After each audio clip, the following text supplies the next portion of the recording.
Frequentemente muitas pessoas me perguntam: como posso ficar cheio do Espírito Santo?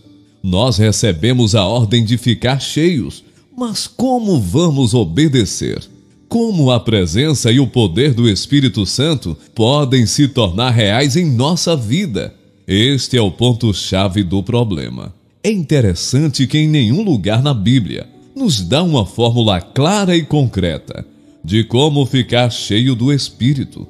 Eu creio que isto é assim, porque a maioria dos crentes do primeiro século não precisavam que alguém lhes dissesse isso. Eles sabiam que a vida normal de um cristão é uma vida cheia do Espírito.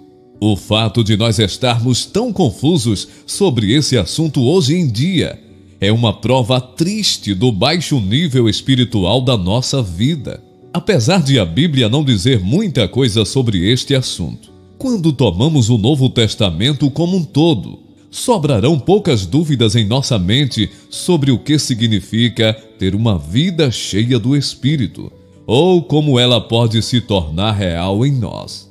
Eu creio que o ensino do Novo Testamento sobre como ficar cheio do Espírito Santo pode ser resumido em 3 expressões: compreensão, submissão e andar pela fé.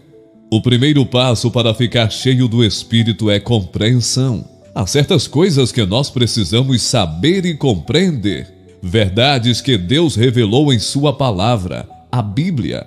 Algumas destas verdades já foram mencionadas, mas vamos recapitulá-las para ter certeza de que as sabemos bem. Quais são elas? A primeira verdade que precisamos compreender é que Deus nos deu o seu Espírito Santo e que Ele mora em nós. Se eu aceitei a Cristo como meu Salvador, o Espírito de Deus habita em mim. Lembre-se, eu não preciso necessariamente sentir sua presença, mas isto não quer dizer que Ele esteja ausente. Precisamos compreender que sua presença é um fato. Deus prometeu que o Espírito viveria em todos os que pertencem a Cristo, e Deus não pode mentir. Nós aceitamos este fato pela fé. Também devemos compreender que Deus ordena que nós fiquemos cheios do Espírito. Isto significa que é sua vontade que você fique cheio, e recusar-se a ser cheio é agir contra a vontade de Deus. É uma ordem sua, e por isso é sua vontade. Talvez assim fique ainda mais claro: Deus quer nos encher com seu Espírito. Isto é algo maravilhoso para mim. Deus não nos dá uma medida cheia do Espírito, resmungando ou de má vontade. Não. Ele quer que nossas vidas sejam controladas e guiadas pelo Espírito Santo. Isto nos leva a outro ponto que devemos compreender, que é a presença do pecado em nossa vida. O que é que bloqueia a atuação do Espírito Santo em nossa vida? É o pecado. Antes de podermos ficar cheios do Espírito Santo, temos de resolver honesta e completamente todos os pecados conhecidos em nossa vida. Isto pode ser doloroso quando nos dispomos a encarar coisas que temos escondido ou nem mesmo reconhecido em nossa vida. Mas sem uma purificação dos pecados, não podemos ficar cheios do Espírito. E o primeiro passo para a limpeza é reconhecer a presença do pecado. O segundo passo para ser cheio do Espírito Santo é o que nós podemos chamar de submissão. O que eu quero dizer com isto? Com submissão eu me refiro à renúncia aos nossos métodos, procurando, acima de tudo, submeter-nos a Cristo como Senhor, ser governados por Ele em todas as áreas da nossa vida. Vemos a importância disto no que foi dito antes, sobre a maneira com que o pecado bloqueia o controle do Espírito Santo. A essência do pecado é a vontade própria, egocentrismo, ao invés de cristocentrismo. Para sermos cheios do Espírito, controlados e dominados por Ele, temos de colocar a Cristo no centro da nossa vida e tirar de lá o eu, ou seja, submeter-nos a Ele, permitir que Ele se torne Senhor em nossa vida. Como concretizar isto? Há duas etapas para conseguir isto, a meu ver. Em primeiro lugar, arrepender-se e confessar os seus pecados. Acabamos de constatar que uma das coisas que temos de compreender é a profundeza do nosso pecado. Mas só compreender não é suficiente. Temos de confessar o pecado a Deus e nos arrepender dele. Muitas pessoas que são pecadoras podem até fazer uma lista dos pecados que são um problema para elas. Às vezes ficam tristes com a situação e gostariam que as coisas fossem diferentes, mas nunca mudam. Por quê?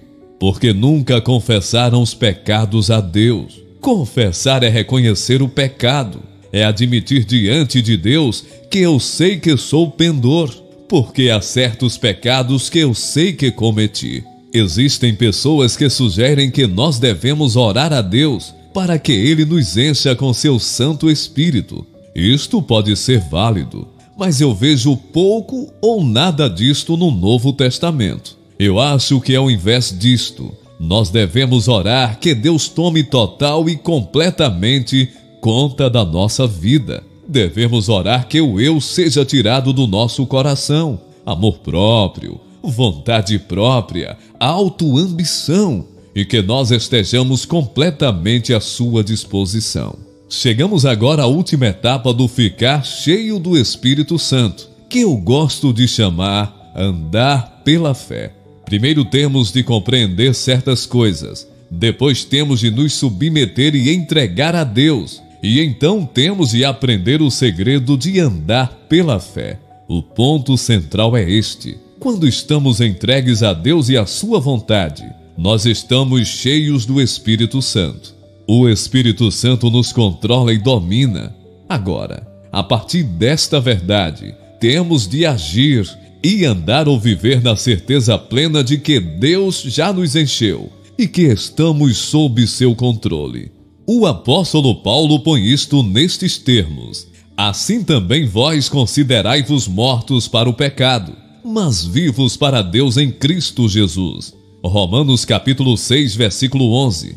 O termo grego traduzido por considerar era às vezes usado no comércio e na matemática. Depois de uma transação comercial, por exemplo, a soma em dinheiro era registrada nos livros contábeis. Este ato era evidência de que o negócio estava concluído e que o pagamento havia sido feito. Quando nós nos entregamos a Cristo e o seguimos como o Senhor de nossa vida, nós sabemos que alguma coisa aconteceu. O Espírito Santo tomou conta de nós para nos guiar e dar poder.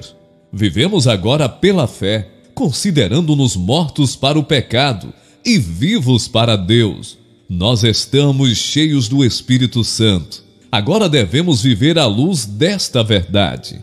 Não é fazer de conta, é agir com base na promessa de Deus.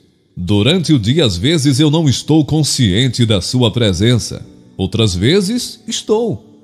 Mas no fim do dia, eu posso olhar para trás e lhe agradecer, porque vejo sua mão atuando. Ele prometera estar comigo neste dia e esteve. Você pode experimentar a mesma coisa, submetendo-se diariamente ao senhorio de Jesus Cristo. Entregue em cada dia a Ele, e que você possa, no fim de cada dia, olhar para trás e reconhecer que seu Santo Espírito tem sido seu guia e sua força, estando você sujeito a Ele. Viva pela fé.